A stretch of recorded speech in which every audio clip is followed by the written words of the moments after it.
मोहन एक गरीब मजदूर का बेटा था। उसके पिता दिन रात मेहनत करते, फिर भी उनकी गरीबी दूर नहीं होती थी। मोहन की माँ भी घर घर जाकर सफाई बर्तन का काम करती, लेकिन इससे भी वो 2 वक्त की रोटी ही जुटा पाते थे। मोहन के दिल में एक सपना था। वो चाहता था कि वो भी एक दिन ट्रेन में बैठकर दुनिया देखे, लेकिन उसकी गरीबी उसके सपने के आड़े आती थी। उसके दोस्त हमेशा ट्रेन के सफर की बातें करते। मोहन अपने दोस्तों की बातें सुनता तो उसका मन दुखी होता। माँ, बापू, मुझे भी ट्रेन का सफर करना है। मेरे सारे दोस्त ट्रेन में घूमने जाते हैं। मोहन बेटा, तेरे बापू अभी थके हुए हैं, अभी उन्हें आराम से बैठने तो दे। मोहन रोने लगता है। उसकी आंखों में आंसू आ जाते हैं। अरे रोने क्यों लगा? ऐसे रोते हैं क्या? ठीक है, मैं सेठ जी से कल बात करता हूँ, फिर हम ट्रेन में घूमने चलेंगे, ठीक है? चल, अब रोना बंद कर मेरे राजकुमार बेटा। मोहन खुश हो जाता है। उसे उम्मीद थी कि उसके पिता सेठ जी से बात करेंगे और वो ट्रेन में घूमने जाएगा, पर ऐसा कुछ नहीं हुआ। अगले दिन जब रामू ने सेठ जी से इस बारे में बात की तो सेठ उसे सुनाने लगा। अरे ये तुम हम जैसे अमीरों के शौक क्यों पाल रहे हो भाई? ट्रेन में घूमना है, बच्चे को घुमाना है। अरे ये सब बातें छोड़कर पैसा कमाने पर ध्यान दे, तभी तेरे घर रात का चूल्हा जलेगा, समझा? ट्रेन में बच्चे को घुमाने के सपने छोड़ और हकीकत में आकर काम कर। अभी कोई पैसे नहीं मिलेंगे, चल जा, मुझे काम करने दे। रामू को पता था कि ऐसा ही होगा। सेठ उसे पैसे नहीं देगा। मोहन एक बार फिर दुखी हो जाता है। एक दिन मोहन खेल खेल में कागज की ट्रेन बनाने लगा और कुछ ही देर में उसने बहुत सुंदर कागज की ट्रेन बना दी। मोहन उस ट्रेन से खेलने लगा। तभी उसके कुछ दोस्त वहाँ खेलते हुए आए और उस पर जोर जोर से हंसने लगे। जब असली ट्रेन में बैठने को नहीं मिला तो तूने कागज की ट्रेन बना दी।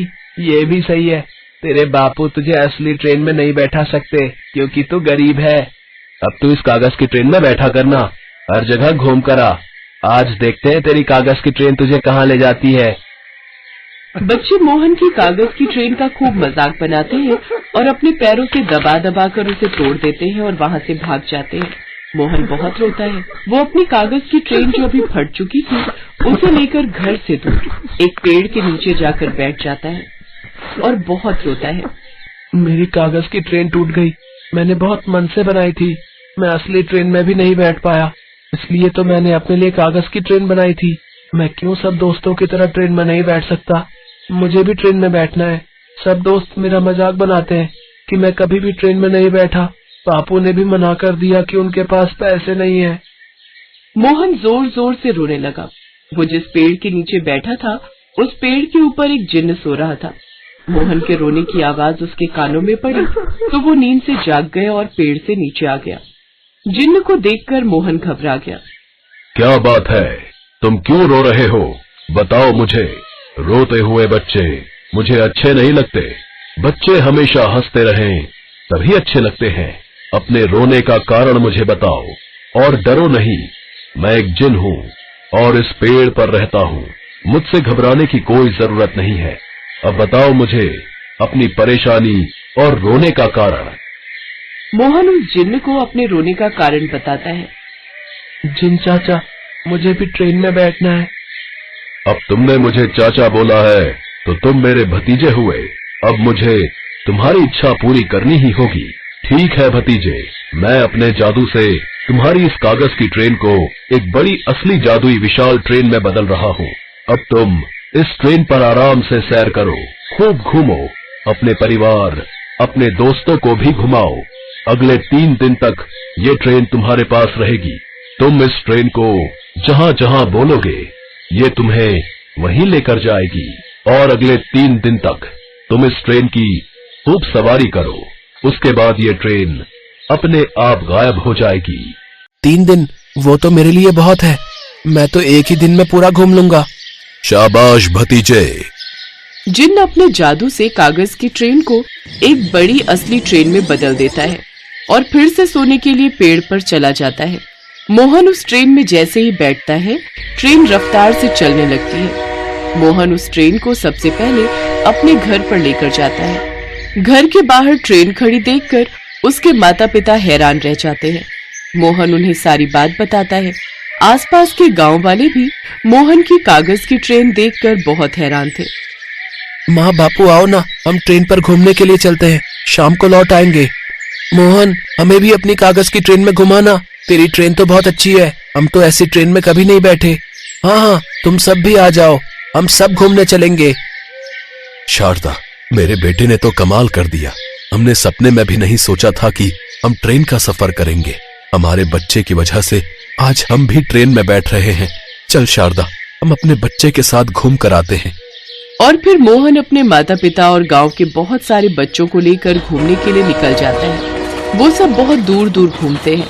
कागज की ट्रेन जादू की थी, इसलिए वो बहुत तेजी से चल रही थी। सब लोग खूब मजे कर रहे थे।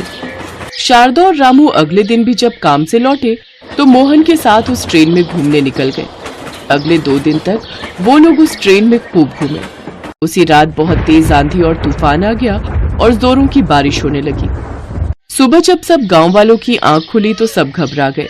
बारिश और तूफान की वजह से पूरे गांव में बाढ़ आ गई थी और गांव के सारे घर, खेत खलिहान बाढ़ में डूबने लगे। सब गांव वाले घबरा गए।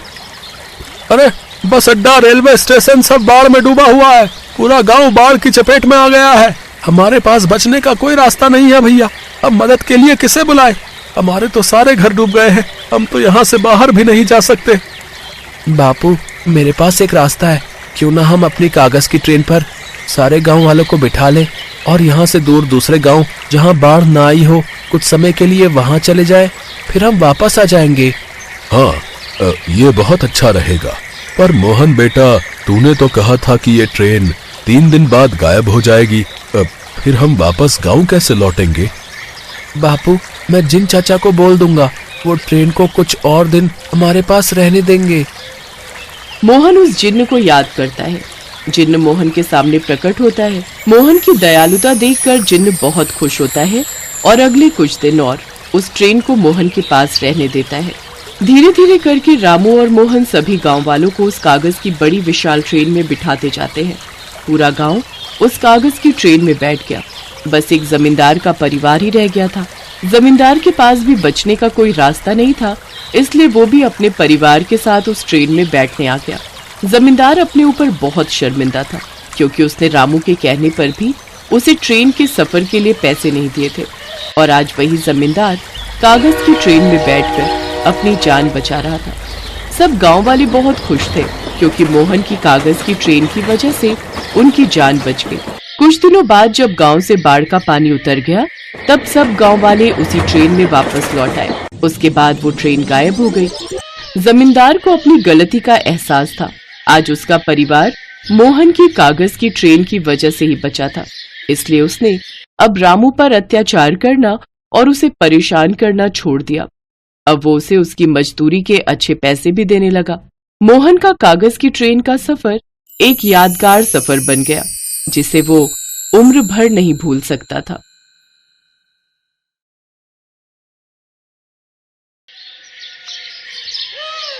अनिमेश की आज नौकरी चली गई। वो ऑफिस से निकलकर रास्ते पर आया और फुटपाथ पर बैठ गया। बहुत मुश्किल से नौकरी मिली थी, अब वो भी चली गई। नई नई शादी हुई है मेरी, अब कैसे क्या होगा? तभी अनिमेश की पत्नी सीमा ने कॉल किया। सुनिए, हम गाड़ी कब ले रहे हैं? गाड़ी? अभी तुम्हें गाड़ी क्यों चाहिए? मेरी सहेली ने नई गाड़ी खरीदी है, बहुत सुंदर है, मुझे भी एक गाड़ी चाहिए। सीमा, हमारे पास उतने पैसे नहीं है, मैं कहाँ से गाड़ी खरीदूं? मुझे कुछ नहीं पता, मुझे नई गाड़ी चाहिए चाहिए चाहिए चाहिए। सीमा ने फोन काट दिया। अनिमेश और सीमा की शादी को सिर्फ कुछ ही महीने हुए थे। सीमा बहुत जिद्दी थी, उसे हमेशा से बहुत कुछ चाहिए था। अनिमेश को सीमा से शादी ही नहीं करनी थी, लेकिन अनिमेश की माँ बिमला ने कहा था, बेटा ये लड़की शादी के लिए मान गई है, शादी कर ले। लेकिन माँ, मेरी तनख्वाह ज्यादा नहीं है। तो क्या हुआ, बीवी को सिर्फ 2 वक्त का खाना ही तो खिलाना है। शादी कर ले बेटा, नहीं तो और लड़की नहीं मिलेगी। अनिमेश ने अपनी माँ की बात सुन ली और सीमा से शादी कर ली। शादी के 2 दिन बाद सीमा ने अनिमेश से कहा, आपने तो मुझे सुहागरात में कोई गिफ्ट नहीं दिया। मेरी सहेली को उसके पति ने सोने का हार दिया था। वो सीमा, शादी में इतना खर्चा हो गया था, इसीलिए कुछ नहीं दे पाया। तुम चिंता मत करो, अगले महीने मैं तुम्हें गिफ्ट जरूर दूंगा। मुझे एक सोने का हार ही चाहिए। वो तो बहुत महंगा है, सस्ता कुछ देने से नहीं चलेगा? सस्ता? क्या मैं तुमको सस्ती लगती हूँ? यार, ये मैंने किस लड़के से शादी कर ली, पता है कहाँ कहाँ से रिश्ते आ रहे थे मेरे लिए। अच्छा ठीक है, मैं पूरी कोशिश करूंगा, तुम शांत हो जाओ। अगले महीने अनिमेश अपनी पूरी सैलरी से सीमा के लिए एक सोने की अंगूठी खरीद कर लाया लेकिन उससे भी सीमा खुश नहीं हुई। सीमा को बहुत कुछ चाहिए था। उसकी सहेलियां हर महीने कुछ न कुछ खरीदती रहती थीं और वो देखकर सीमा भी अनिमेश के सामने जिद पकड़कर बैठ जाती थी। सीमा की जरूरतें पूरी करने के लिए अनिमेश ने बैंक से लोन भी ले लिया और आज उसकी नौकरी चली गई और उधर सीमा गाड़ी खरीदने की जिद पकड़कर बैठ गई। अनिमेश घर लौटा तो सीमा के साथ उसका झगड़ा शुरू हो गया। तुम गाड़ी नहीं खरीदोगे तो मैं तुम्हें छोड़कर मायके चली जाऊंगी। सीमा, समझने की कोशिश करो, मेरी नौकरी चली गई है, अभी मेरे पास घर चलाने के पैसे नहीं है। तो मैं क्या करूं? मुझसे शादी क्यों की थी? घर चलाने का दम नहीं है लेकिन शादी जरूर करनी है। वहां सीमा की सास बिमला आई और सीमा को समझाने की कोशिश करने लगी। बहू, जिद करना अच्छी बात नहीं है। मेरा बेटा कोशिश तो कर रहा है। आप बीच में मत बोलिए, मैं कुछ नहीं सुनना चाहती। मुझे गाड़ी चाहिए। मुझे भी सहेलियों को दिखाना है कि मेरे पास गाड़ी है। सीमा ने खाना नहीं बनाया। रात को सीमा की सहेली ने उसे वीडियो कॉल किया। सीमा, ये देख, हमने भी नई गाड़ी ले ली। तू कब ले रही है? अब मैं भी इसी महीने गाड़ी ले लूंगी। इतनी महंगी गाड़ी लूंगी ना, तू देखती रह जाएगी। हाँ। अनिमेश छुपकर ये देखता रहा और मन ही मन सोचता रहा। मैंने माँ से कहा था कि मुझे शादी नहीं करनी, लेकिन माँ ने जबरदस्ती मेरी शादी करवा दी। अब मुझे ही भुगतना पड़ रहा है। क्या करूं? अब गाड़ी कहाँ से लाऊं? अगले दिन अनिमेश नई नौकरी ढूंढने के लिए निकल गया। उसने 2-3 कंपनी में इंटरव्यू दिया लेकिन कहीं भी उसे नौकरी नहीं मिली। देखो, अभी मार्केट में नौकरी की हालत बहुत खराब है और ऊपर से तुम ज्यादा अनुभवी भी नहीं हो। तुम्हें कैसे नौकरी पर रख लूं? लेकिन तुम्हें ये नौकरी चाहिए क्यों? मेरी पिछली नौकरी भी चली गई है, इसीलिए। अच्छा, समझ गया। लेकिन मेरे यहाँ ऑफिस में कोई नौकरी नहीं है। सर, मुझे एक नौकरी दे दीजिए, मैं कुछ भी करने के लिए तैयार हूँ। तुम्हें गाड़ी चलाना आता है? हाँ सर। मुझे एक ड्राइवर चाहिए। मैं तुम्हें ड्राइवर का काम दे सकता हूँ और रात को तुम गाड़ी अपने घर ले जा सकते हो। मैं राजी हूँ सर। ठीक है, तुम्हारी नौकरी पक्की, लेकिन सुबह सुबह गाड़ी लेकर आनी पड़ेगी। मुझे घर से ऑफिस और ऑफिस से घर छोड़ना पड़ेगा।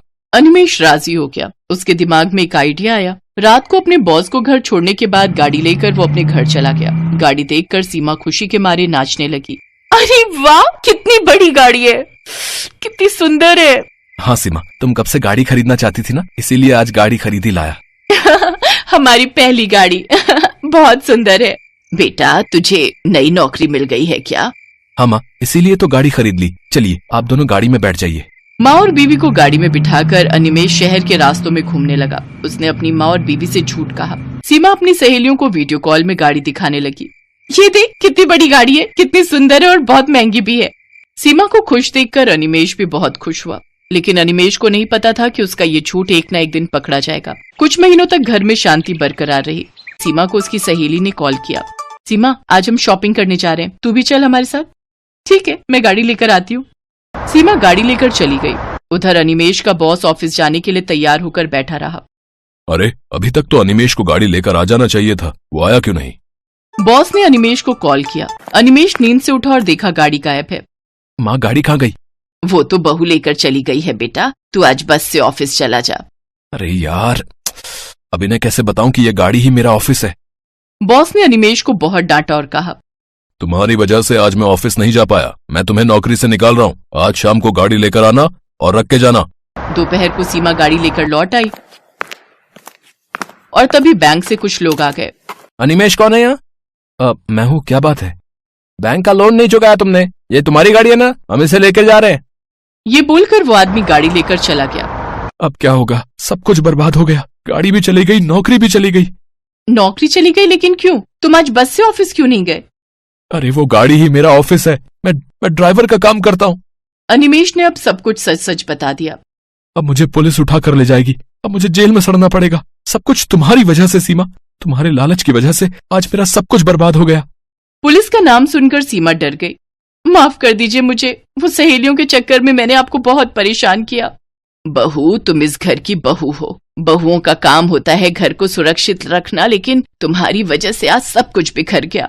सीमा को अपनी गलती समझ में आ गई। उसने सारे जेवर बेच डाले और उससे बैंक का लोन मिटाकर गाड़ी छुड़ा लाई। अनिमेश बॉस के घर गाड़ी लौटाने गया। सीमा भी उसके साथ गई और बॉस से माफी मांग ली। सीमा को रोते हुए देखकर बॉस ने अनिमेश को नौकरी से नहीं निकाला। बॉस ने कहा, बहू, जिद और लालच करने से बुरा ही होता है। मन लगाकर काम करो, एक न एक दिन तुम्हारे घर में नई गाड़ी जरूर आएगी। अनिमेश के साथ साथ सीमा भी नौकरी करने लगी। घर में सुख शांति छा गई और कुछ सालों में उन्होंने अपने दम पर पहली गाड़ी खरीद ली और सभी एक साथ खुशी खुशी रहने लगे। Best buddies. Hello friends, Thanks for watching this video. अगर आपको ये वीडियो पसंद आया है तो प्लीज लाइक, सब्सक्राइब, कमेंट्स करें इस वीडियो पर और हाँ, शेयर करना भी ना भूलें। और भी मजेदार वीडियो देखने के लिए नीचे दिए गए बेल आइकॉन को दबाएं। देखते रहिए बेस्ट बडीज।